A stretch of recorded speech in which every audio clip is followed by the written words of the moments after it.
The colony of Ardent Reach floated above the storm-lashed world of Kalis, its domes shimmering under the planetary shield. Inside, panic spread faster than the sirens. The comm towers had been broadcasting the same plea for hours. To any ship within range, this is Ardent Reach.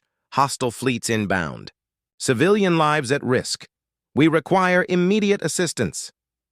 Captain Thane Morrow of the militia had already sent the call twice himself, but deep down he doubted anyone would come. The old alliances were fractured. Humanity's scattered colonies were struggling to survive on their own. The first breach warning came before nightfall. Automated defense arrays lit up the void, targeting enemy dropships that shimmered into existence along the perimeter. Through the observation windows, Thane saw them. Vessels with serrated hulls, moving in perfect predatory formation. The Morvath. Syndicate. They didn't raid for resources, they raided for dominance, and Ardent Reach was too far from any military stronghold to hope for reinforcements. His officers gathered around the tactical table, but no plan they proposed could change the inevitable. The colony's shields would fall in less than a day. The comms officer almost didn't notice the flicker of static breaking through the distress loop. It was faint, fragmented, like someone shouting from across a storm. Ardent Reach. Received. Will assist. The voice wasn't human. It had a deep, resonant tone, as if layered with metal. The room went silent. Trace it, Thane ordered. Moments later, the tech read the result. A single vessel approaching from the fringe, flagged as foreign origin. The computer's species recognition tagged it. Kharid. A name whispered in human space only with distrust. The Kharid had never fought beside humans. The ship broke through the storm barrier at sunset, its hull angular and weather-worn, a far cry from the sleek warships in the history vids. From its airlock emerged a lone figure, taller than any human, armored in plates that seemed to absorb light. The alien's eyes were a burning gold, scanning the militia with the cold precision of a soldier.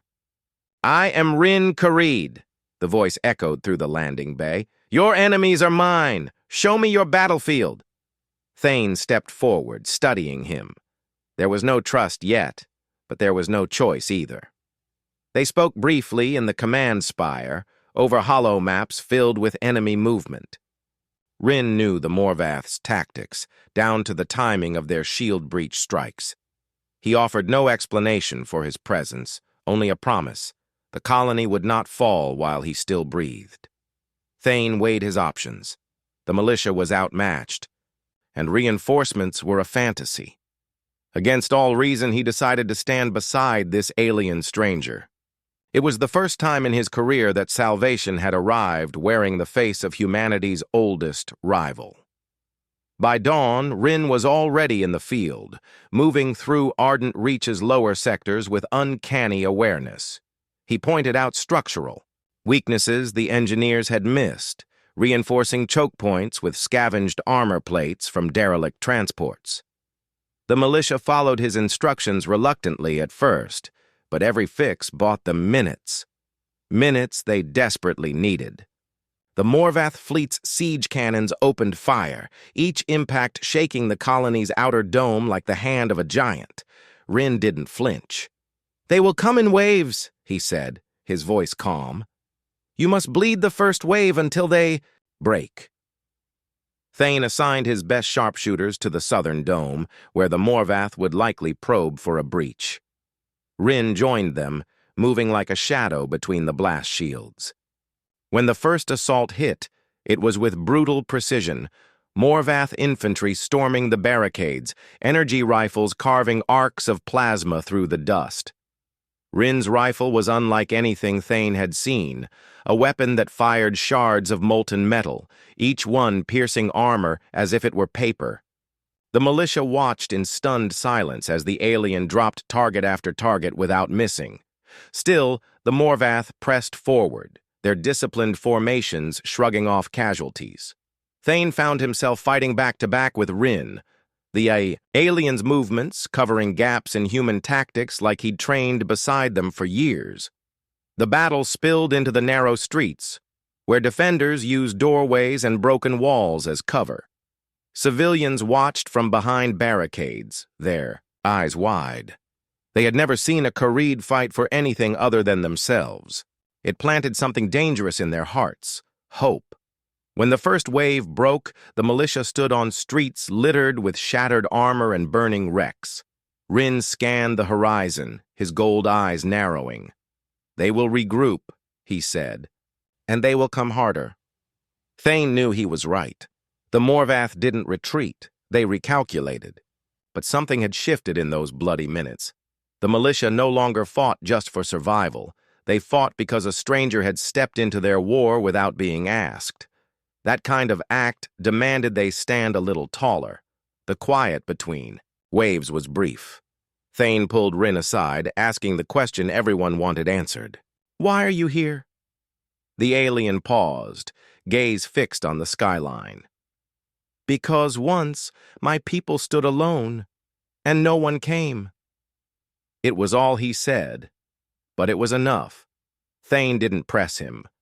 There would be time for answers, if they lived, through the next wave.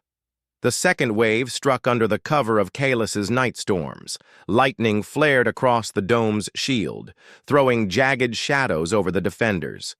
Morvath skimmers swept in low, their hulls gleaming wet from the rain, disgorging troops in synchronized bursts. Rin was already moving before the first shots rang out, his rifle barking molten fury into the darkness. Thane directed fire from the command post, but it was the aliens' rapid adaptation that kept their line from breaking. Where the militia faltered, Rin shifted, always at the critical point, always just in time. Thunder rolled overhead as Rin led a counterpush into the flooded eastern sector. Morvath soldiers fought with mechanical discipline, their armor glowing faintly in the gloom, but Rin's close-quarters combat was savage and precise.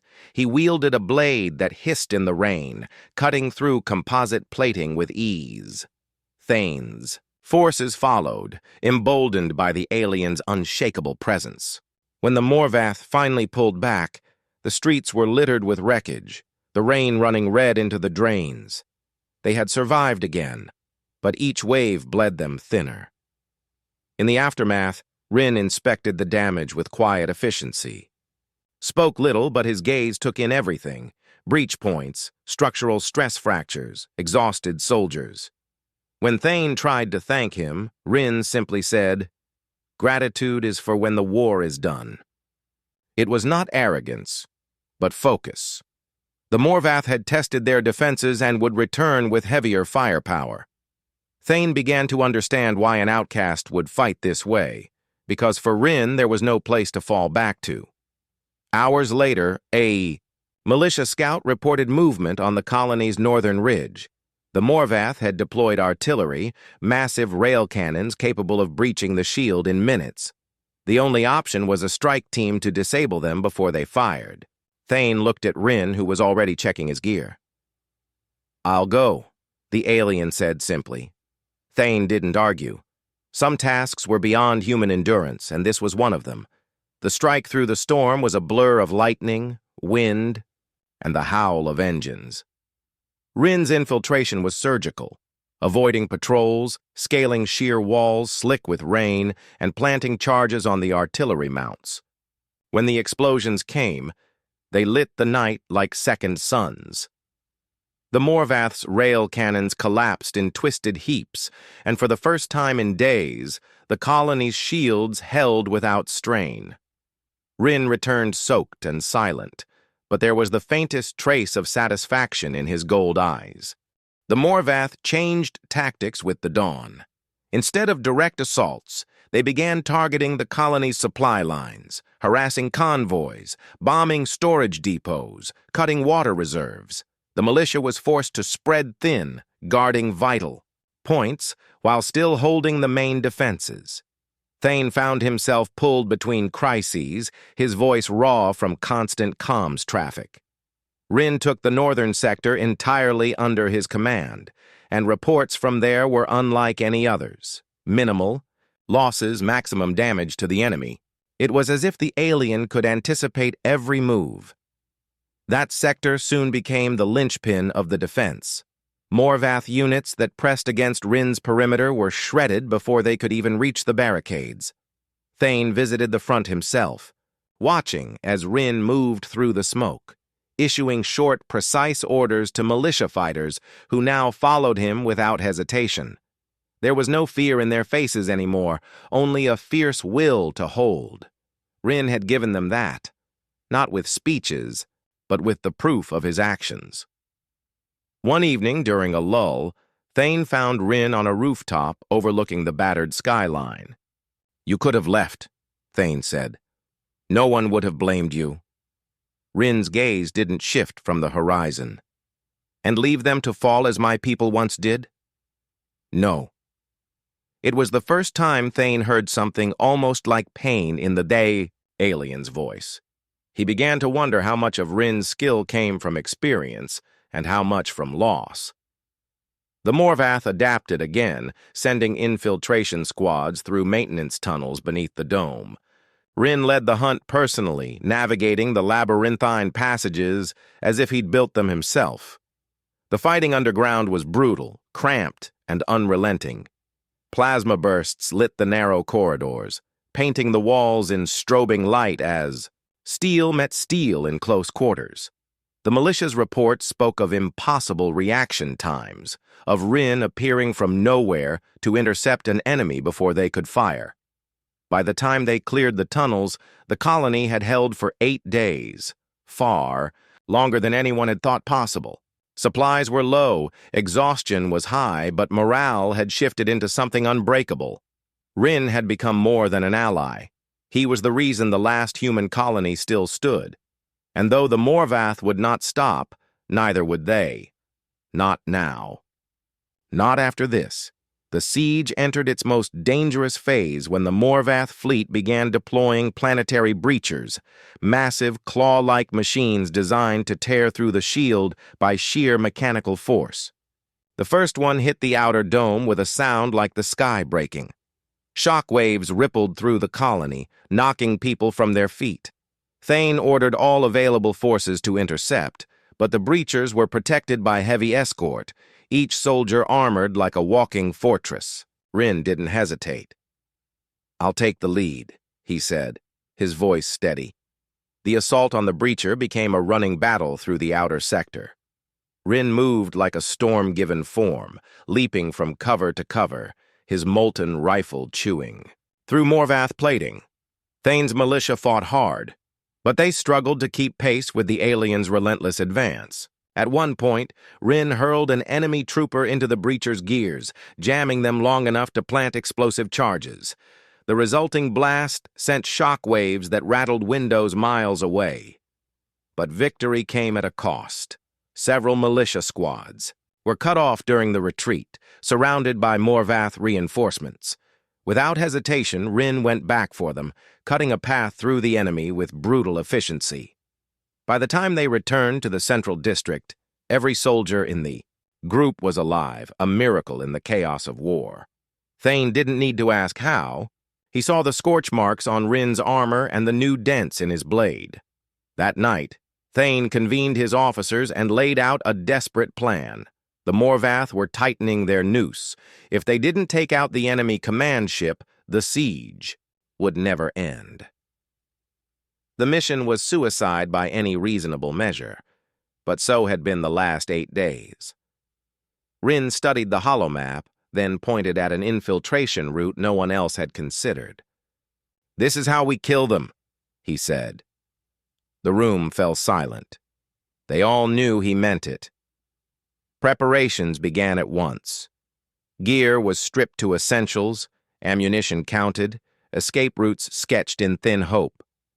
The infiltration team would be small, fast, and led by the alien who had turned the colony's fear into defiance. Outside, the Morvath fleet's engines burned like red stars in the night, waiting for the moment to crush what remained of humanity's last home.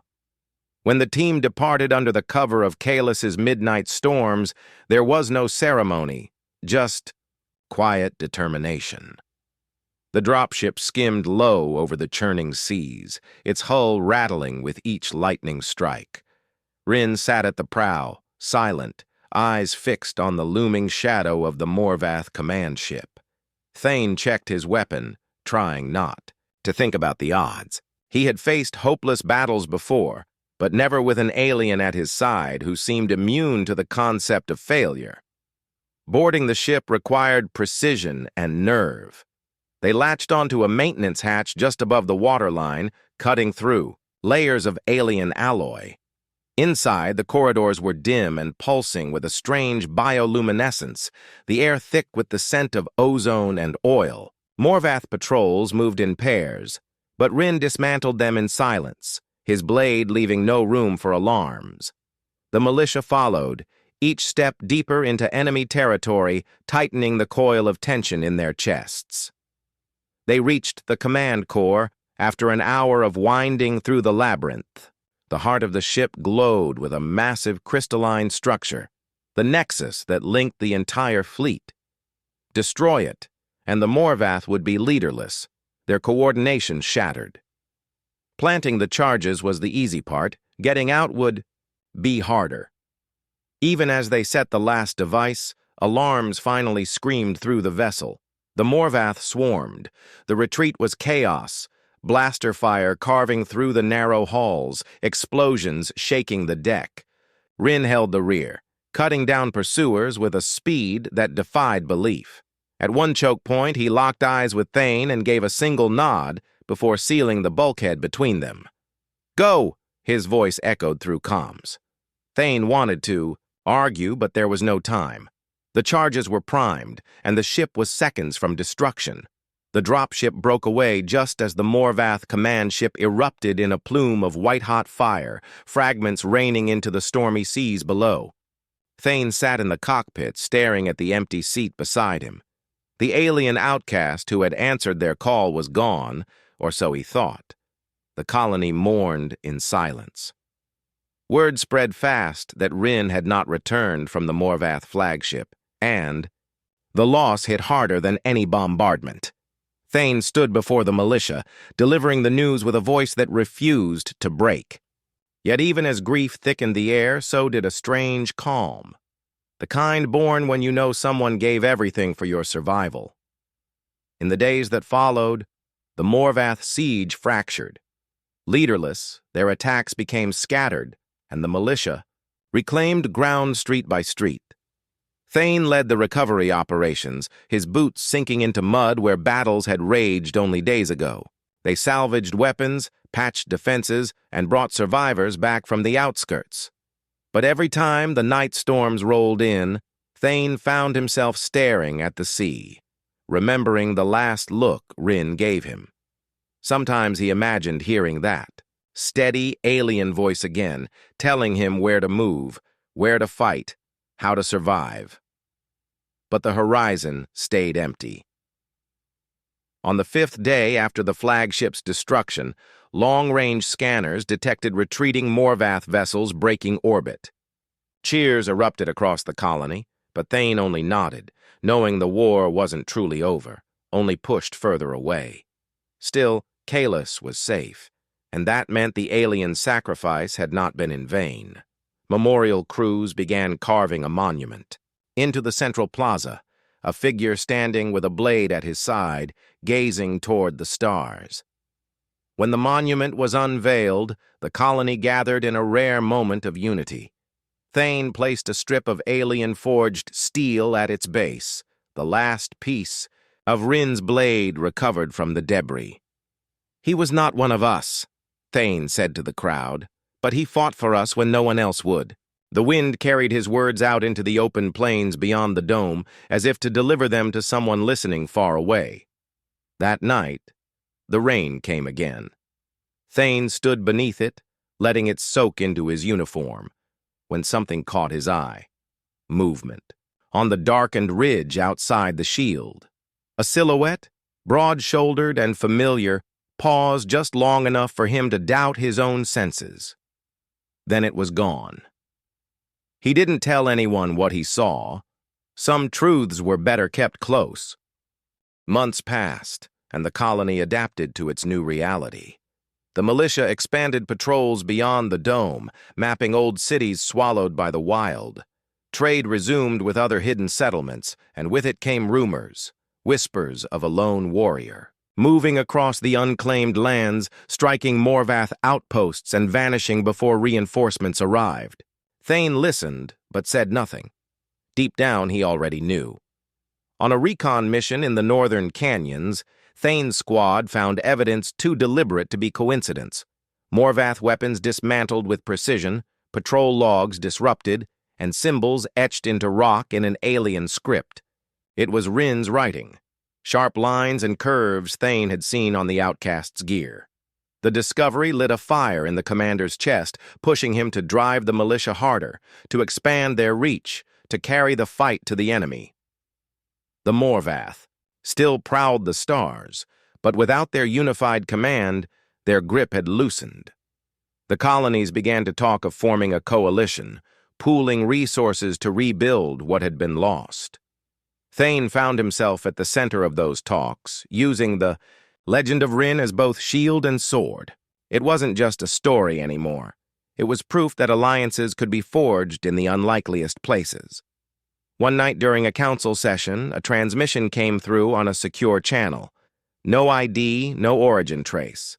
The voice was low, steady, and unmistakable. Kalis stands. That's enough for now. Thane didn't speak, didn't breathe, just listened as static swallowed the words. When the channel cut, he looked out the window at the distant ridges, a slow smile forming. The next morning, the colony resumed its work, unaware of the message. Only Thane knew, and he intended to keep it that way. Let the legend grow. Let the Morvath fear the ghost they could never kill. Somewhere out there, the alien outcast was still moving, still fighting. And that meant humanity's last light hadn't gone out. The second Morvath offensive came without warning. Their fleet, smaller but faster, slipped past early warning satellites and began hitting resource hubs. But this time, the colonies were ready. Thanks to the coalition Rin had indirectly inspired, multiple worlds sent ships to Kalis's aid. For the first time in decades, human and alien forces fought side by side. Under a shared banner, the Morvath were not facing a desperate last stand. They were facing an organized counterattack. Thane commanded the defense from the bridge of a coalition carrier. His crew was a mix of humans, reptilian traders, and insectoid engineers. Coordination was tight. Communication crisp. Every maneuver felt like a rebuke to the years humanity had spent isolated and hunted. This wasn't survival anymore. It was payback. In the chaos of battle, a lone strike craft cut through the Morvath formation with impossible speed. Its flight pattern was erratic yet surgical, each pass tearing into critical systems before darting away. Coalition comms lit up with chatter. "Who is that pilot?" Thane didn't answer. He already knew. The craft's silhouette was burned into his memory from the day Rin had stolen it for a supply run during the siege. The coalition pushed the Morvath back, forcing them to abandon their foothold near Kalis entirely. Victory was declared, though Thane knew better than to call any battle final. Still, the morale surge across the colonies was undeniable. It wasn't just about winning, it was about knowing they could win, and that was a far greater weapon than any rifle or ship. As the coalition forces celebrated, Thane stood alone at the observation deck, scanning the stars. Somewhere out there, Rin was still moving between shadows. And one day, their paths would cross again. Not in desperation, but in triumph. Years later, the colony thrived. The dome remained, but now as a symbol rather than a cage. Kalis had become a hub of interstellar trade, diplomacy, and military training. The legend of the Outcast of Kalis had spread far beyond human space, inspiring songs, plays, and military doctrines. Children grew up hearing tales of the alien who had saved humanity's last home, never knowing the commander who still remembered the truth behind the legend.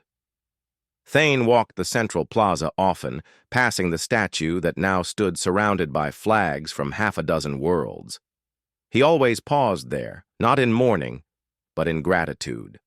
He had lived long enough to see the future Rin had fought for, one where humans weren't alone and where the Morvath were no longer the shadow hanging over every sunrise. One crisp evening during the annual Remembrance Festival, a cloaked figure slipped into the crowd. No one noticed except Thane. Their eyes met across the plaza, and for a heartbeat, the years fell away. The figure gave the smallest nod before disappearing into the festival lights, leaving no trace but the faintest trail of dust. Thane didn't follow. He didn't need to. The message was clear enough. Rin was still out there, still watching, still fighting when the galaxy needed him. The war might never truly end, but neither would the resistance. And that was enough. As fireworks lit the sky above Kalis, Thane turned toward the statue one last time. "Until next time, my friend," he whispered. Somewhere in the darkness beyond the stars, the alien outcast he once called an ally, and, now called a brother, was already answering another call for help.